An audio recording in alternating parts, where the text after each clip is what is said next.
Hi, I'm Jonathan Rhodes. This is part one of what we hope will be a series of oral history interviews. Today is December 19th, 2023. We're sitting in Cherokee Village at the former home of John and Mildred Cooper. The Coopers built Cherokee Village. They launched it in 1955. They built this home in 1965, and this has been the setting for lots of gatherings over the years. Today we're fortunate to have 6 individuals who are going to join us for these history interviews. We're going to start with Dr. Brooks Blevins. Dr. Blevins is a professor at Missouri State University. He's a historian, and he's written the books on Ozark history. Grayson Bigger is going to interview Dr. Blevins. We're also going to interview Billy Joe French. Billy Joe French grew up here. His family lived at Camp Cedar Valley and helped run Cedar Valley for many years.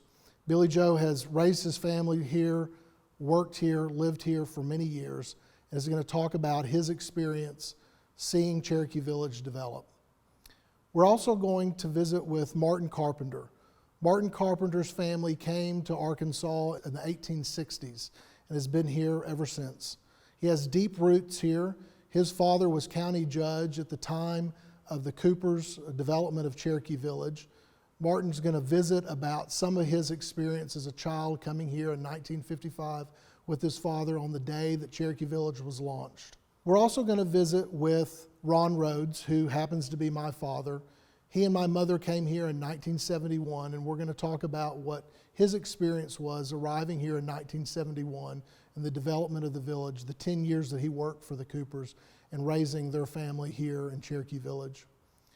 We're also going to talk to Nanette Doherty. Nanette has deep roots in Hardy. Her family's lived here for a very long time, and she's going to talk about her work with the Hardy History Association and specifically about how the tourism industry was built in Hardy around the river, Wampton Hill, Rio Vista, and the camps that later were developed in Cherokee Village.